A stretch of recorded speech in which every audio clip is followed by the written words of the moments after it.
Zach with Veurink's RV Center, and this one right here is a 175 LHS. We have the manual crank in the front here, 20-pound propane tank, which comes full, and you do have your deep cycle battery as well.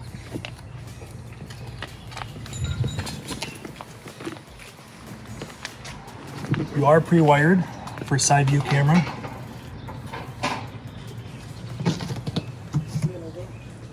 One side of your storage there.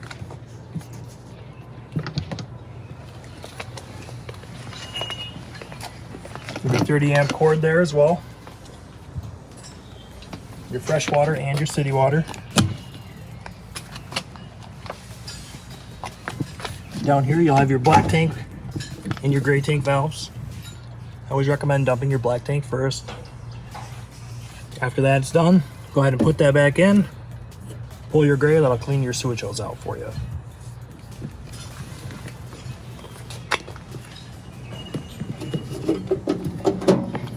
Here you have your water heater. It is gas only.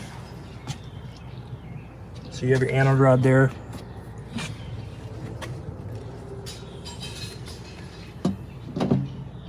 The button for that will be on your monitor pin on the inside. You are pre-wired for a backup camera as well, for a Veurink backup camera. Here will be your inlet for your cable.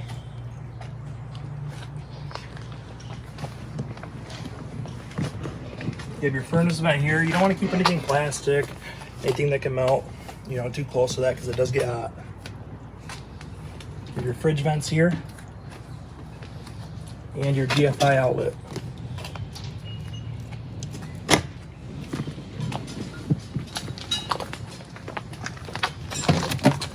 The other side of your storage.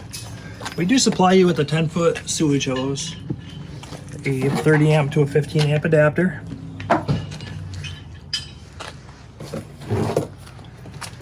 So on all four corners of your unit, you will have a manual stabilizer jacks.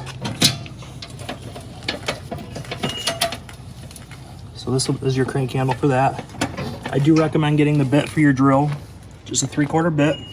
You can zip them down. As soon as the feet hit the ground, that's when you want to stop it. They're not meant to level your camper. They're just there for stability.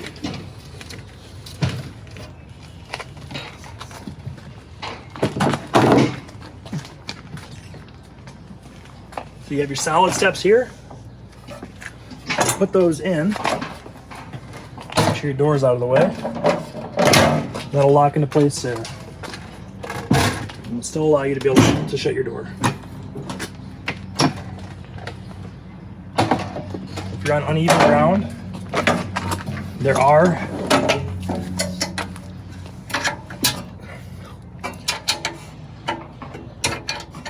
there you go. You have all those holes to choose from, so sometimes you'll have one that's higher than the other. But you want to keep that level on your doorway there. Allow you to be able to shut that door. So when you walk in, you'll have your awning button here. Go ahead and extend that out.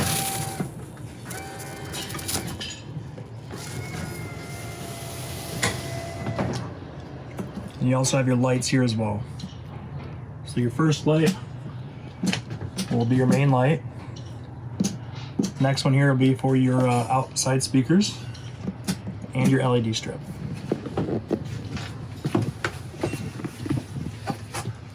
So up above here, we do have your antenna hookup here. So if you wanted to have a TV here, there is a backer there. If you are going to run the antenna, you want that green light on there. So you want that button pushed in. If you're running cable, you want that button pushed out because it interferes with the cable. And down here, you do have a USB. So up here, you have your AC unit. It does have a remote.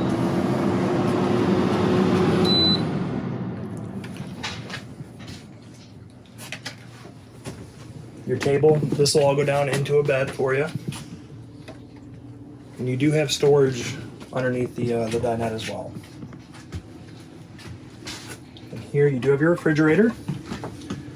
Get that turned on. So it'll be gas and electric. So So with this button pushed in, it's going to be on automatic. What that means is it's automatically going to go to electric first. If it doesn't sense electric, it'll go to propane. If you just want to run it on propane, go ahead and put that button out there. Give it about 20 seconds and it'll light for you.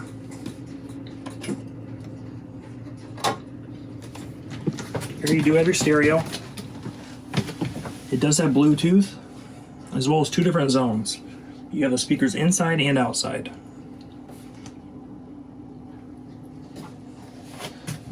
This is your furnace, which will be controlled by your thermostat here.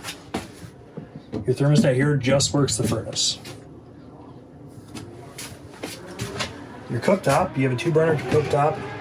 It is a manual light, so you'll go ahead and put that on light, hold it down, and you can manually light that with a lighter.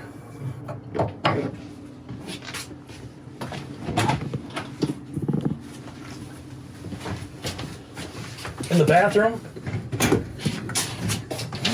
you have a fan, as well as a vent, a GFI. This will be your reset for all your outlets. And your toilet.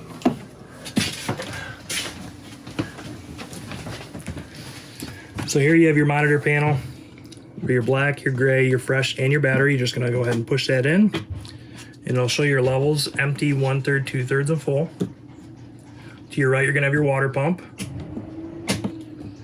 and right below that, you're gonna have your water heater. So that'll be the gas for the water heater. And down on the floor here, you'll have your fuses and your breakers for your 110.